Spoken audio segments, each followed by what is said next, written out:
Please receive the second worksheet. Will work now. She can experience very nicely and explain to you guys. So I'll sit here and let her explain.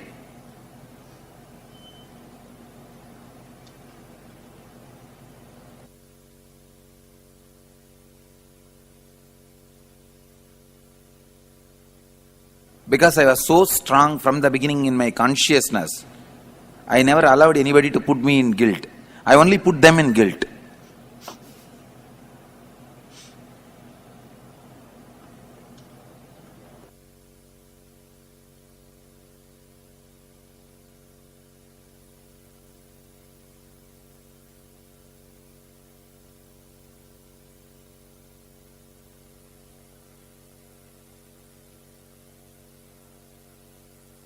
So the next two papers that you got just now is from guilt. As I was sharing yesterday, we are going layer by layer, that those spaces which happen at the time called death. When something inside the body is leaving the body, it goes through each layer, and we are doing each layer one by one. So we covered death, right? We covered first fear and fear of death. Then we did desire. Did you all do desire? We did desire, no? Today morning we started with desire. Then of course we did pain yesterday. Now we are doing guilt. Each of these emotions, each of these memories, each of these patterns have a very strong impact and influence on the way the quality of your life will go, and obviously the way the quality of your death will be. So that is why cleansing each of this actually ensures not just about the dying process, but also of course about what happens through as you're living. Every moment of life is transformed just with your deepening of your understanding into each of these and cleansing these layers. Clear? Yes? So guilt is related to the mental layer. It's related to the layer which is related to the mind. Before we go into writing, all of these is what you gathered as you started growing in your life. Sonu ji, aapko baithna padega. All of these is what you gathered when you started growing up in your life. You know, when we were born, the other day we were speaking about the past, present, future. Remember? As we were born, when we were born, nothing was there. Was there any guilt? Was there any fear? Was there any greed? There was nothing for you and me. We were just a pure space of energy happening.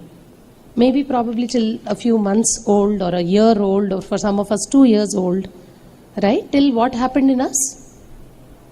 Till language started happening in us. Isn't it? That's what we saw. That when the language begins, the ability to comprehend, the cognition starts when the words begin, when the language begins.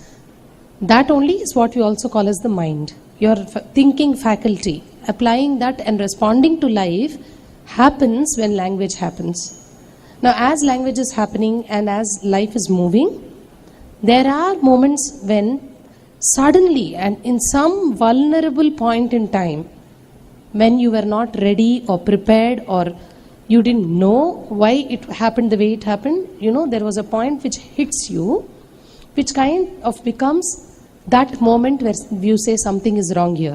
Yesterday somebody was saying, when I asked, what do you think that child would say? It's playing, and suddenly somebody says, just shut up, go and sit there. Like that. Suddenly for the first time you're shouted at. Or apparently somebody is raising their voice on you. Then one of us said, who said? Somebody said, you will think that, oh God, something is wrong here. And that's exactly. There comes a point in time when we think that something is wrong with me, or something is wrong with life, something is really not right.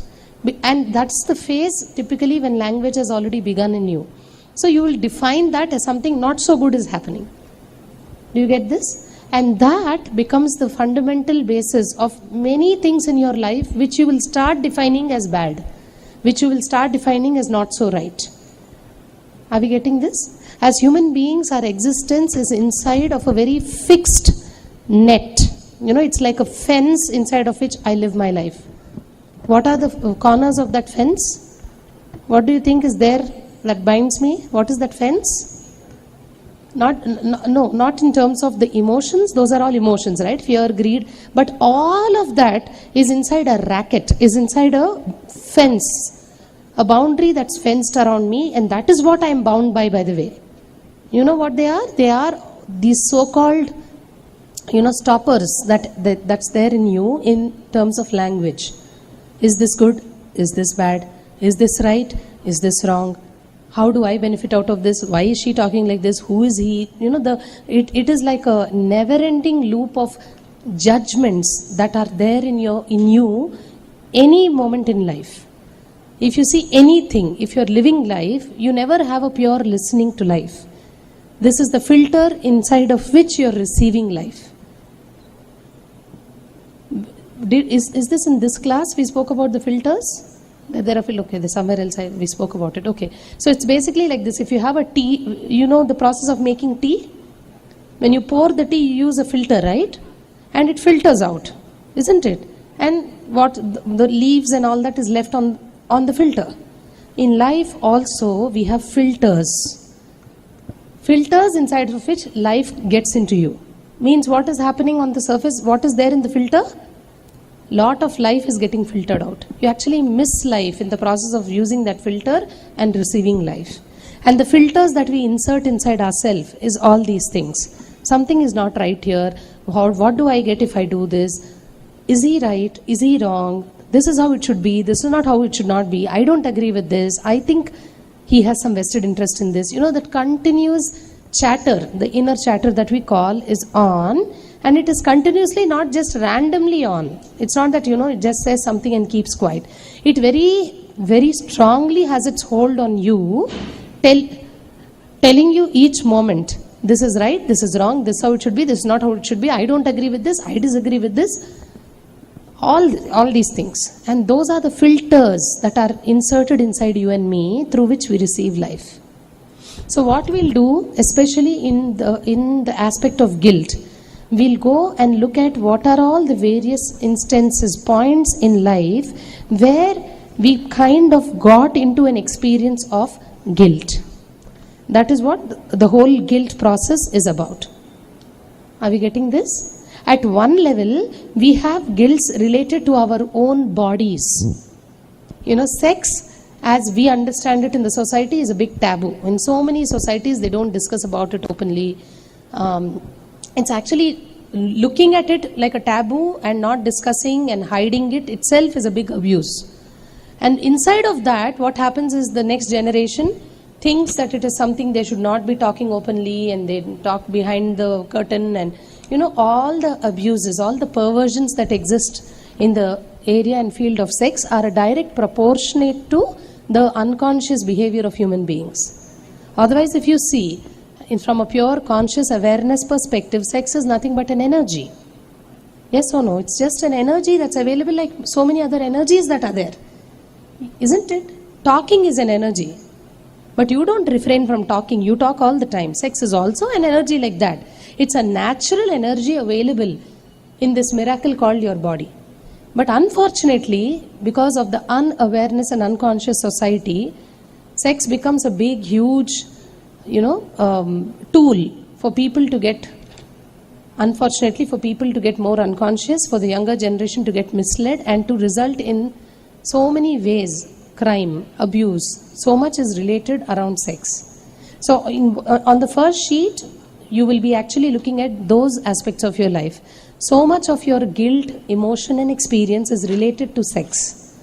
Whether it is engaging in yourself as an existence, the gender that you are, or engaging in the same gender that is there for you in the other person who's also the same gender, or engaging in the opposite gender, because of the unconsciousness that's there around you when you were growing up, you had no choice. By default, you went into guilt related to the whole aspect of sex. So the first sheet will actually speak about that. The guilts that we picked up based on this whole energy called sex, based on our gender. That's the first sheet. The second sheet is about mentally how you accumulated guilt. The first sheet is physical guilts in a way.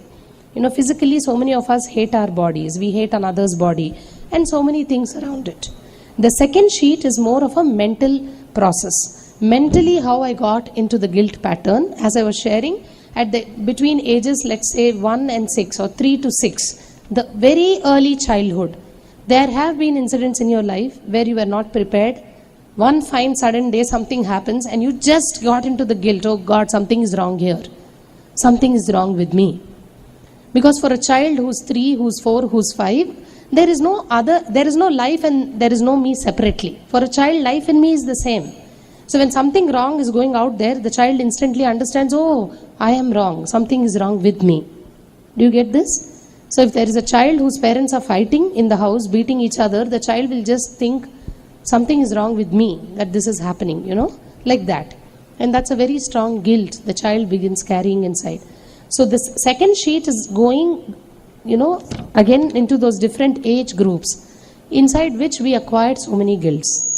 One is the very early childhood, where when something happened in life, I just got the experience that something is wrong here, and I just forever went with that after that. It's like a lens I put on me, that something is wrong with life. And from then onwards, you can never actually get into any life situation without this additional lens called something is wrong here. Are you guys getting this? It's like I was running. I was fine till one day. But one day I suddenly thought I broke my leg. It's actually not broken. It's an illusion. It's actually not that something really went wrong, but I perceived it like that. Are you guys getting this? So I thought I broke my leg, and what am I doing? Now I take a crutch. What is that called? You use it for walking, na? I gather a crutch under my arm because I believe now my leg is broken. And I'm limping with that crutch for the rest of my life. I forget that I even have a crutch because I'm so used to it after some years. But what do you think is happening? The more and more I'm using the crutch, what am I actually telling myself? I'm actually waiting for myself to fall. That's why I need the crutch, isn't it? You understand? The more I'm limping with the crutch, the more I'm acknowledging, oh God, I'm going to fall any minute. Oh God, I'm going to fall any minute. That's why I need this crutch. So the moment you get that, oh, something is wrong here, and that's only a cognition, you just understood it like that. It's not that that's the truth. That's one way you got it, the situation. But from then onwards, the damage that you've done to yourself is, what? You're continuously waiting for what to happen in life. Yeah, something wrong to happen in life. Continuously from that day onwards, you're waiting. Oh, something is surely, I think now it's going to go wrong. I think now it's going to go wrong. Like that. You're a constant, something is wrong here, waiting to happen. And you're running with that. Now you've become a teenager. Let's say like 11, 12. What is teen? 13. 13 to whatever, the typical 22, 21, teen. That teen age. In teenage, what is the only thing teenagers really want? Do we have teenagers in this room? So typically, what is it that teenagers deal with? They deal with a sense of acceptance because they are going through certain confusions, both in the way they see the society as they're growing, the way they see their own body. Everything is transitioning so fast for them. And what they're continuously waiting for is clarity, number one. And number two, a certain sense of acceptance. And during teenage, typically there are situations that life hits at you where you somewhere come into the conclusion, I don't belong anymore to this place. That I don't belong is the second crutch you wear. And now you're running with two. One is something is wrong here, one is I don't belong. From then onwards, your whole life is waiting for both to happen. I don't belong can be in any form. Something happened in your family, your mom or dad said something and you say, I don't belong to this family anymore. Or something happened in your college. Please listen here. Two of you, please sit up when she's talking and look here and listen. Okay, all right. So, or it could be some group, maybe a football club or maybe your college. Or maybe just the group of boys in your class where you just, some incident kind of displaces you and you say, I don't belong to this anymore. Repulsion or an attraction to a particular way of living because of this feeling that I don't belong to somewhere. I don't belong to this group. I don't belong to this place. Are you guys getting what I'm saying? How many of us had these experiences? I don't belong to anything, either mother, father, school. Every single hand in the room should go up. Because all of us, this is a default design. All human beings get into this. We may not be aware, but all of us, in some form or the other, have to go through the experience, I don't belong. at least once in life. And from then onwards, life is about something is wrong here and I also don't belong to happen. Now you're running with these two crutches. Now comes the next phase of your life. And that is what? One is childhood, one is teenage, and the next is adulthood. The early adulthood, when you just begin to mature into an adult. Typically the age 20 to let's say 26, 25, 24, depends upon, different cultures, the age will vary, but around that age group. And that is the time when once you are actually propelled into a life which is now coming to a full stop. As I told you, we stop living after a certain stage. There's so much of past which is accumulated into the future. You're continuously going into the future, which is nothing but what? A repetition of the past. So there's no future anymore. Means there's no living life as it is happening now. It is living life which happened 10 years back. Again living life that. Again living another life tomorrow morning which has happened already 10 years back. Like that. 5 years back. Like that. Are we getting this? So once I get into adulthood, again there are situations around me where I get into this conclusion. Each conclusion is like a life sentence. It's like a death sentence I've given to myself. The life sentences that is given at court? For the rest of your life, can you run away? Of course, if you run away from it, when you escape from the jail, it's different. Otherwise, by default, can you do anything about it? You have to live it. You understand? So this is like the third life sentence you give to yourself, which is where you feel, oh, I'm all alone. There's nobody, there's no hope for me anymore in this world. I am all alone. So now what are you, by the way? You may actually physically be 22 years old. That's all. There's no life after that. Even at the age 60, you're only these three happening. What are the three happening? Continuously you're waiting for something is wrong here to happen, I don't belong to happen, or I'm all alone to happen. One of the other will keep continuing happening as an experience. Are you getting this? Are you understanding what I'm saying? And that's it. That's the limitation that exists in most of our lives. That's why you will see, no matter how much money you have, no matter how many good jewelry and clothes and bigger cars, more number of cars, shoes and this and that and relations and so much you have outside. What's happening inside? Total bankruptcy. A stark, harsh, unfortunate, extreme. Isn't it? Outwardly what's happening, inwardly is completely different.